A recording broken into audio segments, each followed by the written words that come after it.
July 25 నుండి 30 వరకు doctor హోతి Basavaraj నిర్వహించే బసవ ఏక వ్యక్తి కళా ప్రదర్శన. ఈ ప్రదర్శన 2026 జూలై 25న మధ్యాహ్నం 1:30 ప్రముఖ కళాకారుల సమక్షంలో ముఖ్య అతిథులుగా జహీర్బాద్ తెలంగాణ ఎంపీ శ్రీ షెట్కా సురేష్ కుమార్ మరియు జహీర్బాద్ మాజీ ఎంపీ టీఎస్సీఏ అధ్యక్షుడు శ్రీ బీబీ పటేల్, గౌరవ అతిథులు ప్రముఖ శిల్పులు Shri S M Piran, Shri Vaigiri, Shri M V. Ramana Reddy, Hyderabad arts association అధ్యక్షుడు మరియు ప్రముఖ చరిత్రకారుడు, రచయిత, గిరిజన musical curator doctor Satyanarayana Dwenampalli ప్రారంభించారు.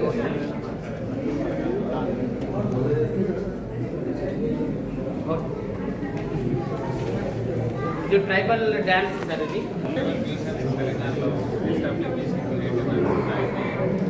తననే పనిచేశాడు. జోడేగారులో గుర్రం మ్యూజియం కానీ, మేడారంలో సమ్మక్క మ్యూజియం కానీ, మన్నడూరులో శ్రీశైలం చేస్తుంటే చెంచు లక్ష్మి మ్యూజియం కానీ తననే చేశాడు. ఇక్కడ హైదరాబాద్లో కూడా నెహ్రూ సెక్రటరీ ట్రైబల్ మ్యూజియం దాంట్లో కూడా వర్క్ చేశారు. సో నేను క్యూరేటర్ని అఫీషియల్గా, తనను యాక్చువల్ వర్క్ చేసేవాడు. సో అట్లా అసోసియేషన్ ఉంటుంది. ఇది చెంచు స్త్రీలను తీసుకొని వాళ్ళ నీళ్ళు అంటే కృష్ణా నది, టైగర్స్, ఇతర జంతువులు ఉంటాయి అడవులలో, చెట్లు చేమలు ఉంటాయి. సో ఇదేమో చెంచు లక్ష్మి.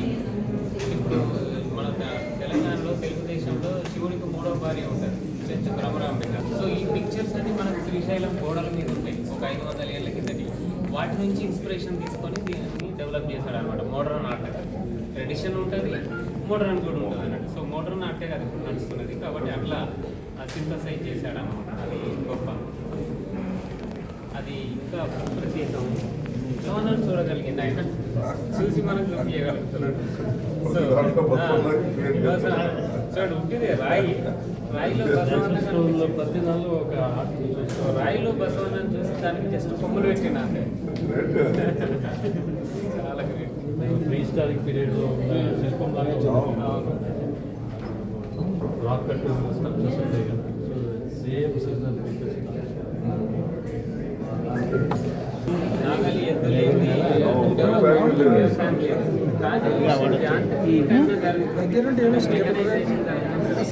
అంటే ఎద్దులను రీప్లేస్ చేస్తున్నాం.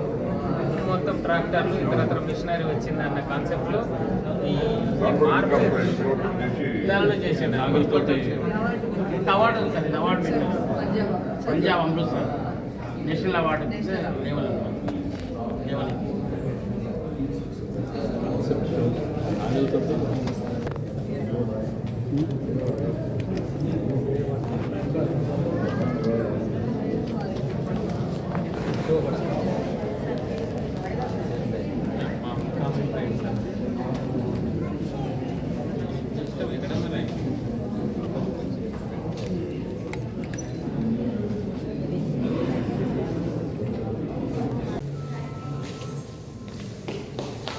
కోడి పుంజు సిటీ పైకి వచ్చింది మాట ఊరు నుంచి.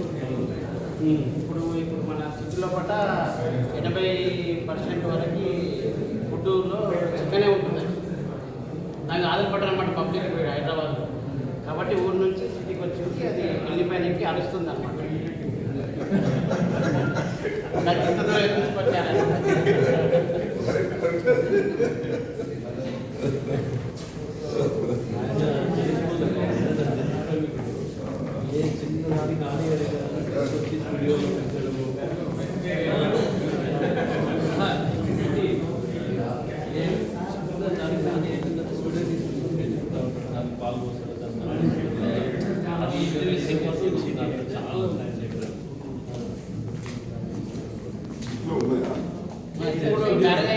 టైం సెట్ కావట్లేదు, అందుకే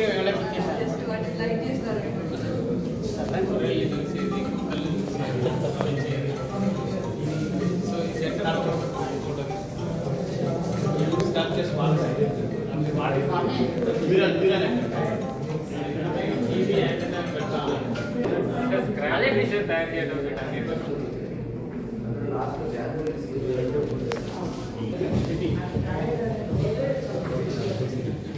ఇంకా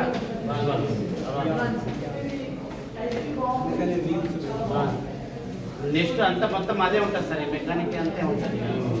మనుషులు కనబడారు, అంత వాడితోనే సంబంధం ఉంటుంది.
ఒక గ్రేట్ ఫిలాసఫర్ కర్ణాటకలో ఉన్నారు. సో అది ఇప్పుడు ఉన్నటువంటి ఆర్ట్ వర్కులు చూస్తుంటే ఆ ఫిలాసఫీ అంతా ఇక్కడ కనబడుతుంది. సో బసవన్న అనేది బుల్. సో కాబట్టి ఆయన పేరుకి సార్థకతగా సో చాలా బుల్స్ ఇక్కడ మనం అద్భుతంగా చూడడం జరుగుతుంది. అండ్ ఈ ఎక్స్పెరిమెంటల్ వర్క్ అనేది చాలా ఇంపార్టెంట్. ఈ మెటల్ ఏది మన స్క్రాప్లో అంటే పనికిరాని వస్తువుల్లో కూడా కళాత్మకత తీసుకురావడం అనేది ఒక గొప్ప ఇనిషియేషను. అండ్ ఇది ఫస్ట్ టైం చాలా ఏళ్ళ తర్వాత ఒక సోలో షో చేయడం అనేది. So I heartly congratulate Basavaraju. And ఆయన మంచి కంపానియన్ లక్ష్మి గారు కూడా ఉండి ఆయనకు సపోర్ట్ ఇచ్చి సో నిజంగా ఒక బసవన్న లాగా ఉరికిపిస్తున్నారు ఆమె. అందుకని ఆమెకు కూడా కంగ్రాచులేషన్. అయితే షాకింగ్గా ఉంది నాకు. అంటే ఎప్పుడు బసవరాజ్ని నాకు రిలేటివ్ తమ్ముడు, అక్కడ మనం తన ఆ వర్క్షాప్లో చూస్తే కామన్గా తిరుగుతుంటాం, మాట్లాడుతుంటాం. కానీ ఇక్కడ ఇలాంటి వేదిక ఏర్పాటు చేసి ఇంత గొప్ప కార్యక్రమం చేస్తున్నప్పుడు షాకింగ్గా ఉంది. ఎందుకంటే జనరల్గా మనం ఇంట్లో ఉంటే ఎట్లా ఉంటాం, న్యాచురల్గా కామన్గా ఉంటాం. ఇక్కడికి వచ్చిన తర్వాత ఇంత గొప్ప వ్యక్తి అని చెప్పి ఇప్పుడు రియలైజ్ అవుతున్నా, నేను కొంచెం ఎమోషనల్గా అవుతున్నా. సో బసవరాజ్ అంటే మాకు సంబంధించి వీరశైవ లింగాయతులం అండి. మాకు సంబంధించి బసవేశ్వర విగ్రహాలు ఎక్కడ ఉన్నా కూడా ఆల్మోస్ట్ తెలంగాణలో కానీ ఇంకెక్కడైనా కానీ తనే ఏర్పాటు చేశాడు. ట్యాంక్ బండ్ మీద బసవేశ్వర విగ్రహం మా వీరశైవ లింగాయతులో ఒక గొప్ప అంటే సూచిక అనమాట. ఆయన మహాత్మ బసవేశ్వరుడు. అలాంటి ఒక గొప్ప అంటే 40-50 ఏళ్ల నుంచి మేము ట్యాంక్ బండ్ మీద ఏర్పాటు చేద్దాం అనుకున్న విగ్రహము తన చేతుల మీదుగా తన ద్వారా మాకు బసవేశ్వర విగ్రహం తను చేసి మేము ఆరాధిస్తున్నామంటే బసవరాజు అంటే బసవేశ్వరుడికి ఒక అర్థంలాగా మేము భావిస్తాం. ఎందుకంటే ఒక దేవుడిని కొలుస్తున్నామంటే దేవుడి ప్రతిరూపం మనం కొలుస్తాం, కానీ ఆ ప్రతిరూపాన్ని తయారు చేసే వ్యక్తి అనుకుంటే ఆలోచిస్తేనే కదా ఆ ప్రతిమ తయారయ్యేది.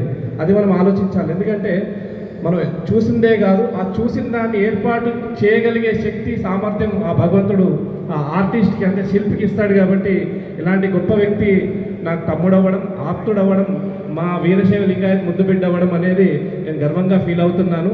అయితే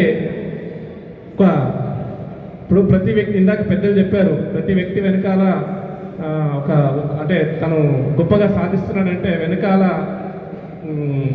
స్త్రీ ఉంటుందని చెప్పి ప్రతి ఒక్కరు చెప్తున్నారు. చెప్పడమే కాదు, నిజంగా వాస్తవం అది. మనం ఎందరో మహానుభావులు అనుకుంటున్నాము. ఆ మహానుభావులు ఎవరైతే మనకు గొప్ప వ్యక్తులు ఉన్నారో ఖచ్చితంగా వాళ్ళ అర్థానికి సహకరిస్తేనే వాళ్ళు ఆ స్థాయికి వెళ్ళారని నేను భావిస్తున్నాను. నిజమే అది. అంటే ఎందుకంటే నాకు కూడా మా మిస్సెస్ ఎంతో హెల్ప్ చేస్తుంది. అట్లాగే ఇందాక పెద్దలు ఎవరు చెప్పారు, అన్నగారు సార్ చెప్పారు, బసవరాజ్ని పెళ్లి కాకముందు చూశాను, పెళ్ళి అయిన తర్వాత చూశానని చెప్పి.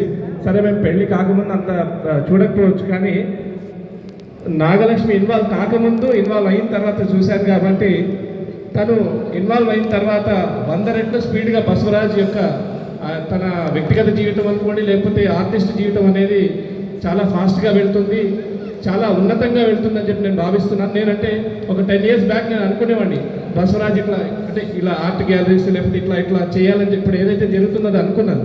కానీ నాగలక్ష్మి ఎప్పుడైతే తను తన ప్రొఫెషనలిజంలో జాయిన్ అయ్యిందో అప్పటి నుంచి దాని స్పీడ్ చాలా పెరిగిపోయింది. చాలా సంతోషంగా ఉంది. థ్యాంక్ యూ అండి, ధన్యవాదాలు. ఇలాంటి చాలా సంతోషం. ముఖ్య అతిథిగా శివశంకర్ గారు దారిలో ఉన్నారు, వస్తున్నారు. మన బీపాటి సార్ గారు ఢిల్లీలో ఉన్నారు. తర్వాత మా గురువు అయినటువంటి కిరణ్ సార్ గారికి, మరియు గిరి సార్ గారికి, మరియు అన్న రమణరెడ్డి అన్న గారికి, సార్ సత్యనారాయణ సార్ అన్న గారికి, మరియు మల్లికుడు అన్న గారికి, మరియు మన బద్రీనాథ్ అన్న గారికి, అందరికీ నా యొక్క హృదయపూర్వక నమస్కారం చెప్తున్నాను. మరియు మా కాలనీవాసులు వచ్చిన అందరికీ పేరు పేరున నా హృదయపూర్వక నమస్కారాలు చెప్తున్నాను. మరియు మా ఆర్టిస్ట్ ఫ్రెండ్స్, గురువులు, పెద్దలు అందరూ వచ్చినందుకు చాలా హృదయపూర్వక నమస్కారం తెలుపుతున్నాను. ఎన్నో రోజుల నుంచి సోలో షో చేద్దామని అనుకుంటున్నాను, కానీ సాయం దానికి ఇది కావట్లేదు. మనసులో ఎన్ని ఉన్నాయి మన రత్నాకర్ సార్ చెప్పినట్టు మనసులో ఎన్ని ఉన్నాయి కానీ బయట పెట్టలేకపోతున్నాం. అదేంటంటే మన జీవితంలో ప్రతి ఆర్టిస్ట్కు కలిగేటువంటి ఆటంకాలు అనమాట. మన జీవితం నడిపిస్తున్నప్పుడు మనకు కొన్ని ఆలోచనలన్నీ ఆ జీవితం నడిపించడంలో కొద్దిగా వెనక అవుతూ ఉంటాయి. ఇది చూసుకుంటూ అది ఆర్ట్ చేయాలని చెప్పేది ప్రతి ఆర్టిస్ట్కు కొద్దిగా కష్టంగా ఉంటుంది. అది వాళ్ళ గృహిణులు కానీ వాళ్ళ వైఫ్ కానీ వాళ్ళు సహకరిస్తేనే అది ముందుకు సాగుతూ ఉంటుంది. కాబట్టి ప్రతి ఒక్కరి అందరు గురువులు అందరూ కలిసి వచ్చి ఉంటే బాగుంటుంది అన్నమాట ఆర్టిస్టులకు స్పెషల్గా. ఇప్పుడు ఏం తీసుకున్న మెయిన్ కాన్సెప్ట్ అంటే బసవేశ్వరుడు. బసవ అనేది మన సార్ సత్యనారాయణ సార్ చెప్పినట్టు మన నక్షత్రంలో వృషభము నక్షత్రాలు కనబడుతుంటాయి. అక్కడ మన నైట్లో పట్టుకొని పైకి చూస్తుంటే మనకు ఏదో టైంలో కనబడుతుంటాయి చుక్కలు వృషభ రూపంలో. అన్ని చుక్కలు తెల్లారి లోపల అన్ని చేంజ్ అయిపోతూ ఉంటాయి. కానీ ఒక్క వృక్షం అక్కడనే ఉంటుంది, ఒక నక్షత్రం, అదే ధ్రువ నక్షత్రం అనమాట. దాని పేరు కొంతమంది బసవ అని కూడా అంటారు. అలాంటి కాన్సెప్ట్ తీసుకొని మెల్లమెల్ల బసవేశ్వర దానికి ఫామ్లో మార్చాను. నా యొక్క సిగ్నేచర్ వర్క్ని ఆ బసవేశ్వర ఆ సిగ్నేచర్ వర్క్లోకి నేను ఆ నందిని మలుచుకున్నాను. ఎప్పటి నుంచో నంది పైన చాలా ప్రేమ ఉంటుంది నాకు. ఆ ప్రేమతో నేను నంది చేయాల్సి అనుకుంటున్నాను. చిన్నప్పుడు చాలా ఇంత చిన్న ఉన్నప్పుడు నంది పోయి పూజ రోజు పూజ చేసేవాడిని. అప్పుడు దాని వల్ల తెలిసేది కాదు నాకు. సారీ విజయనందుకు.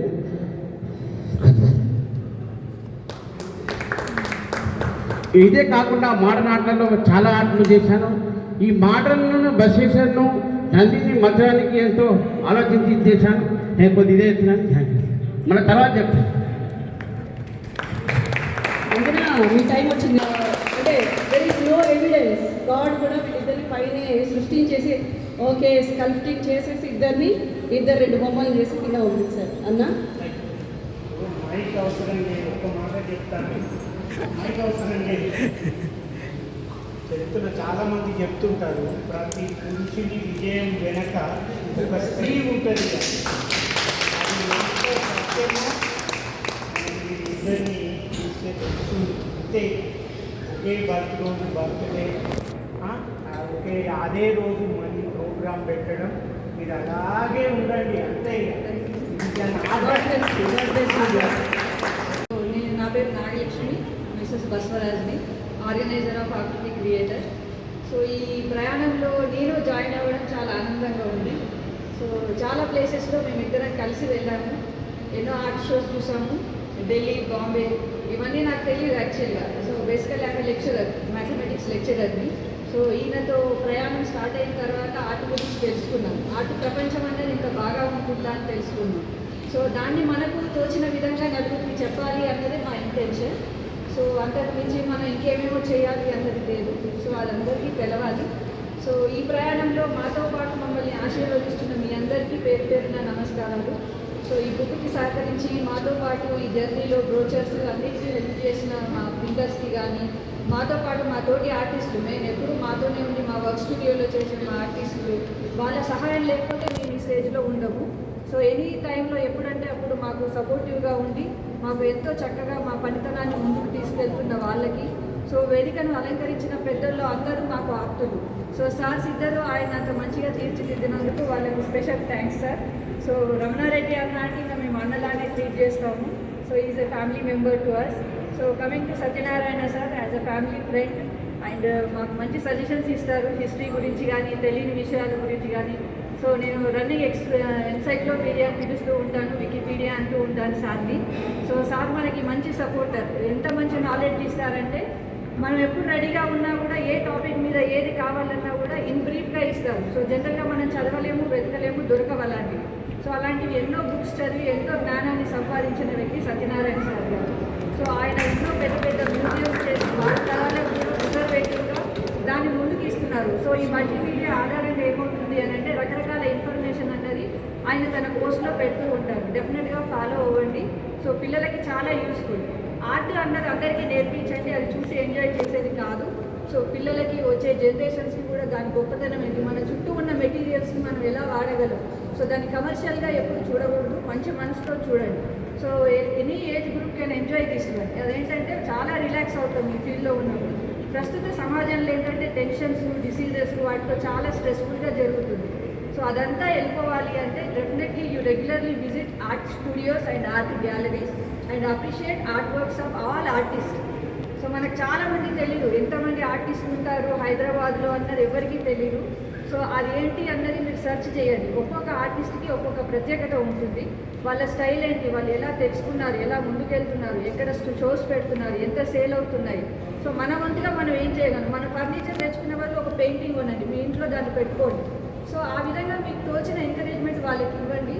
సో మీకు అవైలబుల్ ఉన్న ప్రైజెస్లోనే ఉంటాయి, బడ్జెట్ అవ్వకూడదు, లో బడ్జెట్ టు హై బడ్జెట్ వరకు ఉంటాయి. సో ఎంకరేజ్ ద ఆర్టిస్ట్ని ఎంకరేజ్ చేయడం అన్నది మన ధ్యేయంగా పెట్టుకోవాలి. అట్లా ఉంటేనే ఆర్ట్ నెక్స్ట్ జనరేషన్కి వెళ్తుంది. మన ఎంకరేజ్మెంట్ లేదనుకోండి వాళ్ళు దాంట్లోంచి క్విట్ అయిపోతారు. Once they move from the field మనం అలాంటి వ్యక్తిని ఫైండ్ అవుట్ చేయలేము. డబ్బు అన్నది ఎప్పుడైనా సంపాదించవచ్చు, కానీ వర్క్ ఉన్న వ్యక్తిని మాత్రం మనం సంపాదించలేము. సో దయచేసి అందరూ ఆర్ట్ని ఎంకరేజ్ చేయాలి. మ్యూజియంస్ క్యూరేటర్ అంటే మ్యూజియంస్ ఎస్టాబ్లిష్ చేస్తూ ఉంటాం. మనకి తెలంగాణ స్టేట్ వచ్చిన తర్వాత ఒక 6 ట్రైబల్ మ్యూజియంస్ పెట్టుకోవడం జరిగింది అడవి ప్రాంతాల్లో. సో ఈ అన్ని మ్యూజియంస్లోనూ బసవరాజు గారు పనిచేశారు. అంటే ట్రైబల్ ఆర్ట్ అనేది ఈ మధ్యనే ఒక 10 సంవత్సరాల నుంచే మనం ట్రైబల్ ఆర్ట్ మీద ఫోకస్ చేస్తున్నాం. అందులో బసవరాజు గారు ముందంజలో, అంటే మొదటి sculptor to work in tribal museums. So నేను క్యూరేట్ చేశాను, ఆయన పనిచేశారనమాట. సో అది మా అసోసియేషన్ ఒక 10 సంవత్సరాల నుంచి అట్లా జరుగుతుంది. అయితే ఇక్కడ ఇప్పుడు ఈయన మోడర్న్ ఆర్ట్కి సంబంధించి ఒక 2-3 మీకు స్పెషల్ ఫీచర్స్ కనిపిస్తూ ఉంటాయి. ఒకటేమో బసవన్న అంటే ఎద్దు, బుల్. తర్వాత రెండవదేమో ఒక మ్యాన్ అనుకోండి, ఉమెన్ అనుకోండి, ప్రతి వాళ్ళకి వెంట్రుకలు ఉంటాయి. ఇప్పుడు ఆడవాళ్ళకు వెంట్రుకలు పెద్దగా ఉంటాయి, కానీ ఈ మధ్య మగవాళ్ళకు కూడా ఉంటున్నాయి. అంటే పెద్ద పెద్ద జడలు వేసుకుంటున్నారు, అది మీకు తెలిసిందే. కాబట్టి మోడర్న్ ఆర్ట్ అని అన్నప్పుడు ఆడ మగ పెద్ద తేడా లేదు. బట్టలు కూడా మగవాళ్ళు కూడా లంగాలు వేసుకుంటున్నారు, ఆడవాళ్ళు కూడా ప్యాంట్లు వేసుకుంటున్నారు, అది జరుగుతున్నది. సో మోడర్న్ ఆర్ట్లో లైఫ్లో పెద్ద తేడాలు లేకుండా పోతుంటున్నాయి, సమానత్వం, ఇది మంచిదే. సో ఈ ఆర్ట్ ఎఫెక్ట్ ఆయన తన వర్క్లో తీసుకొని వచ్చాడనమాట. సో అయితే ఈ బసవన్నకు సంబంధించిన ఫిలాసఫీ కూడా ఆయనకు ఉంది. ఇంతకుముందు మొదట మేడం పేరు నాకు తెలియదు, బట్ తను ఇంట్రడ్యూస్ చేశారు. అంటే మనము ఈ ఆర్ట్ని కళ్ళతో మాత్రమే కాకుండా కళ్ళలో మనసును కూడా రంగరించి చూడవలసి ఉంటుంది అని. సో అలా చూస్తేనే దాని ఫిలాసఫీ మనకు అర్థమవుతుంది. సో అర్థమవడానికి నేపథ్యం, అసలు ఈ ఆర్టిస్ట్కి నేపథ్యం ఏంటిది బసవన్న వెనక అని అంటే కనుక కర్ణాటక తెలంగాణ బార్డర్లో బసవేశ్వరుడు అనే అతను 1150-60s పుట్టినాడు ఆయన. అంటే ఆయన ఒక కొత్త మతాన్ని ప్రతిపాదించాడు. 12వ శతాబ్దం అనుకున్నాం, అంటే 850 సంవత్సరాల కిందట. సో దాంట్లో ఫిలాసఫీ ఏంటి అని అంటే మగ అనేది పెద్ద తేడా ఉండకూడదు, భగవంతుడికి భక్తులు కావాలి, స్త్రీనా పురుషుడా అనేది కాదు. సో భక్తులు కావాలి. అట్లనే హీనజాతి, సోకాల్డ్ అన్టచబుల్స్ అని ఇంకొకటని ఉండకూడదు, అందరూ సమానత్వం, క్యాస్ట్, క్రీడ్, తర్వాత సెక్స్ ఇట్లాంటి ఏ డిఫరెన్సెస్ ఉండద్దు అనే ఒక మతాన్ని ప్రతిపాదించాడు. ఆయన పేరు బసవేశ్వరుడు. కాబట్టి ఆయన తర్వాత ఆయనను శివుడి యొక్క అవతారం బసవన్న అని ప్రచారమైంది. మన తెలుగుదేశంలో కూడా కాకతీయులు పెద్ద పెద్ద నందులను పెట్టారు. మనకి ఇప్పుడు రామప్పలో కానీ 1000 స్తంభాల గుడిలో కానీ నంది పెద్దగా కనిపిస్తుంది. Nandi nothing but Basavanna.